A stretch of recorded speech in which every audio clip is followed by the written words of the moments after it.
Hello, good morning, my students. How are you today? I hope all of the children are in good health and happy.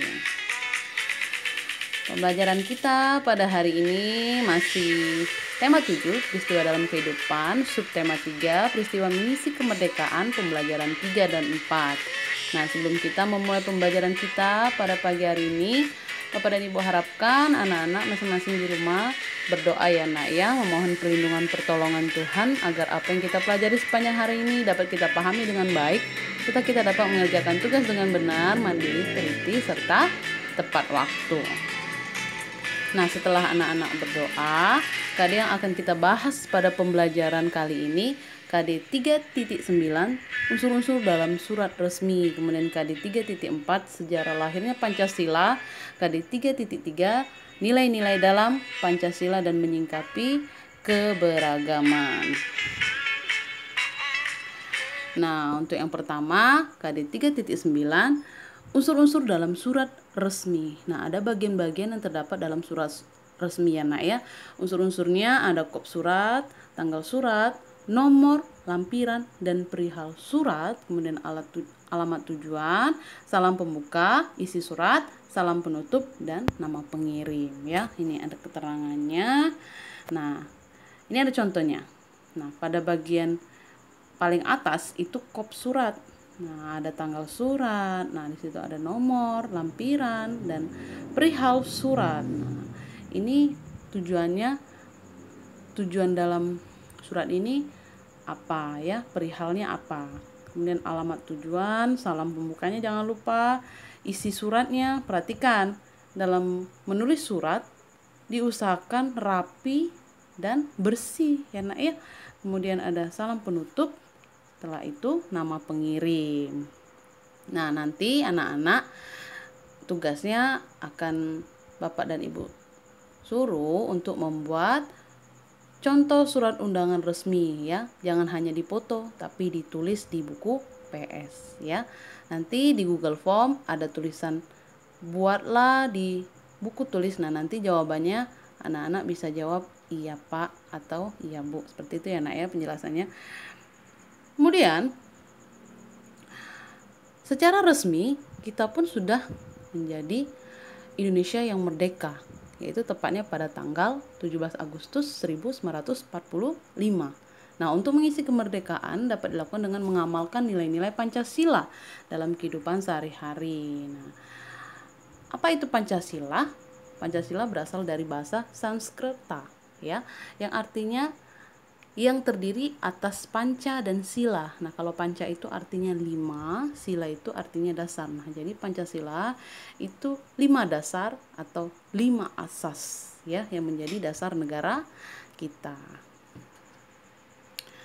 Kemudian adapun usul-usulan dalam dasar negara ya. Di sini ada yang pertama Muhammad Yamin. Pada tanggal 29 Mei 1945, beliau mengusulkan 5 dasar negara ya sebagai berikut.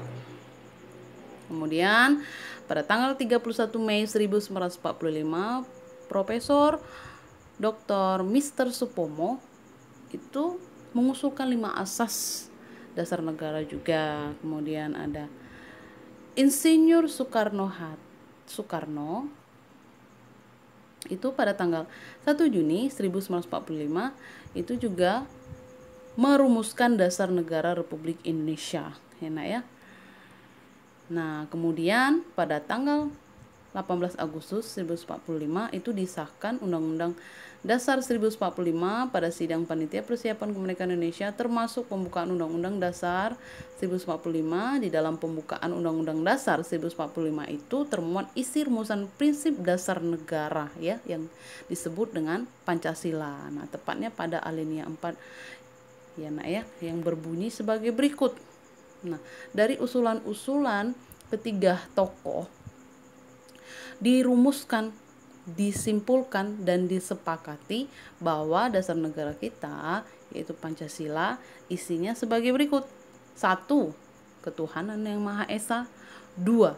Kemanusiaan yang adil dan beradab. 3. Persatuan Indonesia. 4. Kerakyatan yang dipimpin oleh hikmat kebijaksanaan dalam permusyawaratan perwakilan. 5. Keadilan sosial bagi seluruh rakyat Indonesia.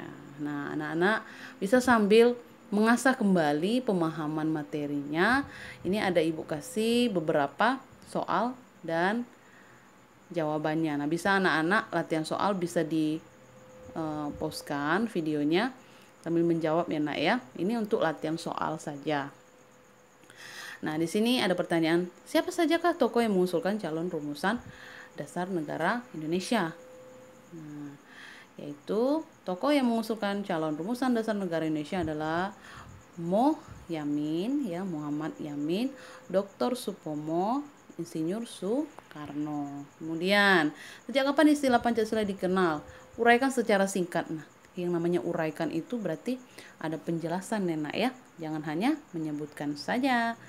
Nah, di sini istilah Pancasila itu telah dikenal sejak zaman Majapahit. Nah, ini tadi ada pada penjelasan sebelumnya ya, yaitu terdapat pada kitab Negara Kertagama, Pu Prapanca dan kitab Sutasoma karangan Pu Tantular. Dalam kitab Sutasoma, Pancasila itu berarti berbatu sendi yang 5 atau pelaksanaan kesusilaan yang 5 ya nak ya. Kemudian dari bahasa, apakah istilah Pancasila? Apakah artinya? Nah, istilah Pancasila berasal dari bahasa Sanskerta yang berarti berbatu sendi yang 5 atau pelaksanaan kesusilaan yang 5 ya. Apa dibahas dalam sidang pertama BPUPKI, yaitu pembentukan dasar negara. Kemudian apa isi pidato Insinyur Soekarno pada sidang pertama BPUPKI? Ini ya. Nah, ini kapan dan pada peristiwa apa rumusan Pancasila disahkan?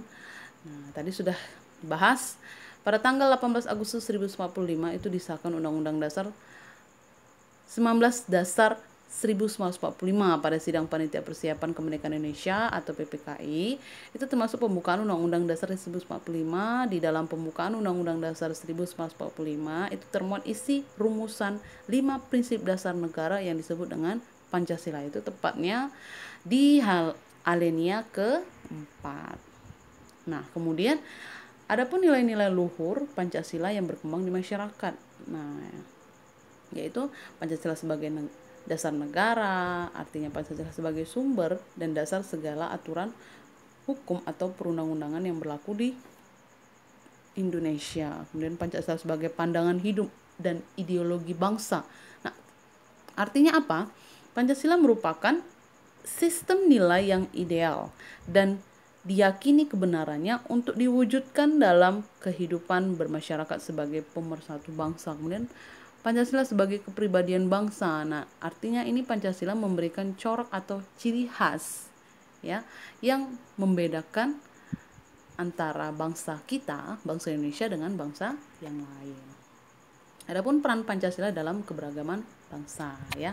Ini sebagai berikut. Kemudian nah ini contohnya gotong royong. Nah, nilai-nilai Pancasila sesungguhnya telah ada dalam kehidupan bangsa Indonesia yang beragam. Nah, seperti kegiatan gotong royong.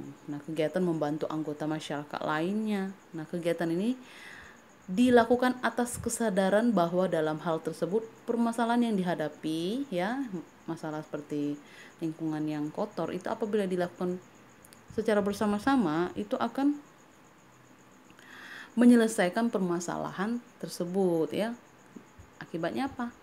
Ketika bersama-sama membersihkan lingkungan yang kotor, hasilnya yaitu lingkungan yang bersih. Kemudian bisa kita sambil latihan soal lagi anak-anak. Nah, seperti ini untuk lebih mengasah dan lebih memahami materi yang sudah kita bahas. Nah, apa saja manfaat gotong royong? Yaitu meringankan pekerjaan, mempererat hubungan antar warga, menjadikan lingkungan lebih tentram dan damai. Nah, nih ya. Nomor 3. Ini jawabannya ya nak ya.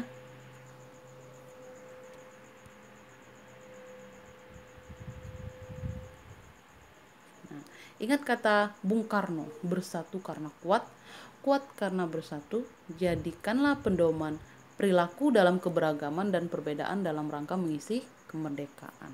Nah, salah satunya seperti apa? Salah satunya yaitu dengan melestarikan kebudayaan bangsa dengan cara mempelajarinya, ya.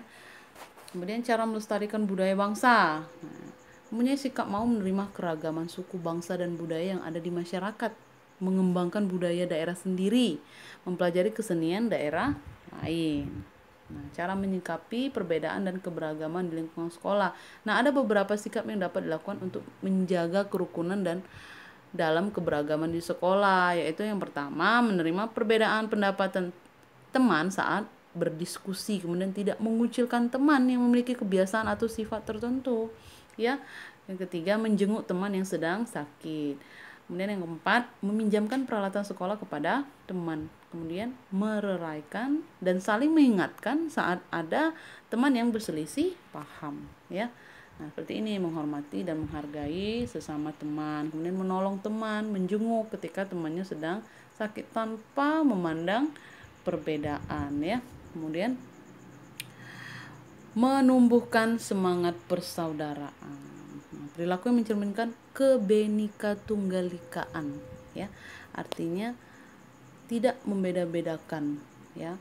Walaupun berbeda-beda tetap satu jua, ya nak, ya. Dan menghargai perbedaan, tidak memaksa agama kepada orang lain. Nah, cara menjaga persatuan dan kesatuan bangsa seperti ini, ya. Menghargai, tidak mengejek, menghormati orang yang sedang beribadah, mengedepankan musyawarah, ya, nah, ya, untuk mengambil keputusan yang tepat. Contoh perilaku menerima keragaman suku, bangsa, dan budaya. Nah, saling menghargai, berteman dengan siapa saja, tidak menganggap suku atau budaya kita itu lebih unggul. Nah, demikian pembelajaran kita sepanjang hari ini.